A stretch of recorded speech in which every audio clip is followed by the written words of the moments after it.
again, my name's Daren Jones, and we are at the Lighthouse Homes project in Bremerton, Chesterfield. Something difficult happened to me at the age of 12 that no child should go through, but it left a big gap inside of me. I left school and didn't do well at school, but I joined the Royal Marines. I did 9 months of extraordinarily difficult training and got my Green Beret. Not many people have got the Green Beret. Maybe this was what I was looking for in life, but still I was empty, I was lost, I was searching. And then one night, one Christmas, something happened that changed my life. And we were patrolling the perimeter of the fence in our base. There was an IRA mainland threat. I had a young Marine behind me, and he called my name. And I turned around, I remember just the firearm going off, and he shot me from about 2 yards. I don't know why. Maybe in a moment he just lost it. I remember hitting the ground, and I woke up many days later in hospital in intensive care. There was the doctor next to me. The bullet went through my left leg, shot away 4.5 inches of femur bone, took away my quads, my hamstrings, and went into the other leg. He then sat and looked in front of me, said, "You will have a limp for the rest of your life. You're going to lose 2.5 inches of your leg as we try to see if any grown bone will grow back."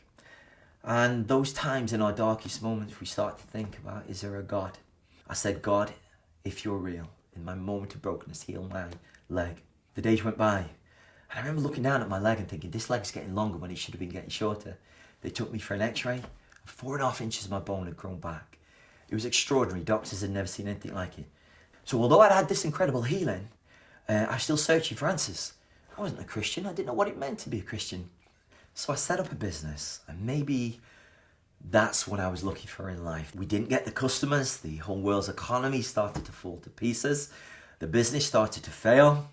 And then my brother, who we set up a business with, we were both doing the club scene and we were both up to all kinds of things, but his mother-in-law was a born-again Christian, and she used to annoy me.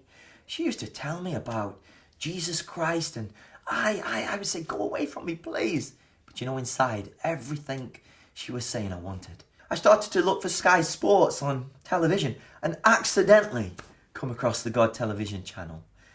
And you know what? Night after night, I was listening to these wonderful stories, wonderful testimonies. And then after only a short space of time, week after week, came the Battle of Britain. And I remember it so clearly. And I remember listening to them on the television screen. It was live. And he said, "If you want to ask Jesus into your heart, just pick up the phone and ring this number." And I went over to that phone and I said, I want to ask Jesus into my heart. I want everything that you're telling me. I don't have words to describe what happened. The presence of God came into my front room. So here I am giving my life to Jesus, and on the Monday morning, thinking, wow, God, we're going to be millionaire businessmen. Some things started to perhaps go not as I expected.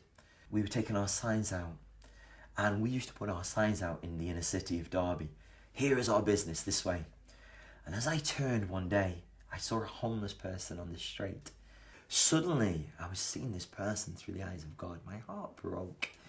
So we took him back to the shop, and we fed him, and I just had this desire. Why are you like this? What's going on in your life? No one should be on the streets. And then day after day, as we took our signs out into the street centre, we just saw another homeless person and another homeless person. And we would take them back to the shop, men and women. And we would have more homeless folk in the shop than customers. The business was failing in many people's eyes day by day. We were close to it being closing, but I had a bed, I had the Bible. We had a shop full of homeless people, and it was it's hard to even describe the peace and the joy just through encountering the knowledge of God in this situation.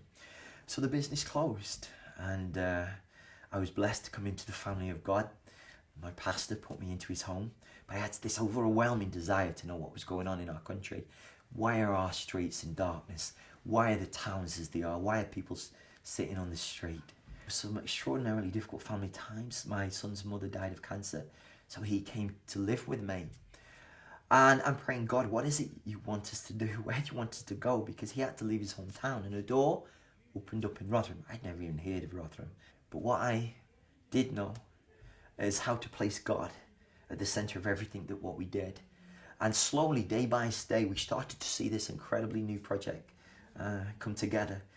we renamed it, called the Lighthouse. I hate the word hostel, but it was a family home for men who had become homeless, primarily over the age of 25. And we wanted it to be a place of change. And so day by day, with our Christian culture, we started to see men start to turn their lives around.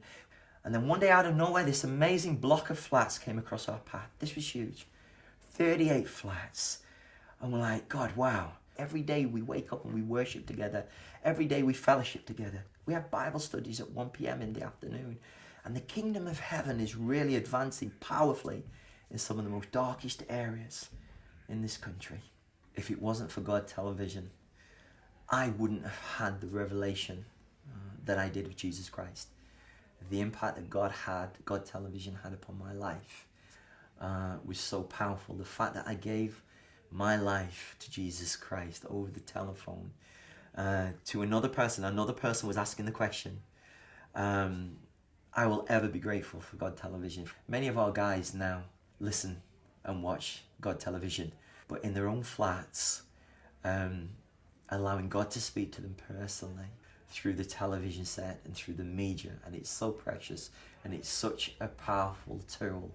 Maybe I wouldn't even be here doing what I would be doing if it wasn't for God Television. I support God Television because I want to support an evangelistic tool that is taking the gospel out to all corners of the world. You know, I want to invest in this. I want to support this because there are certain places in the world that only God Television will impact. And it's important we get behind this organization financially and in any other way that we can.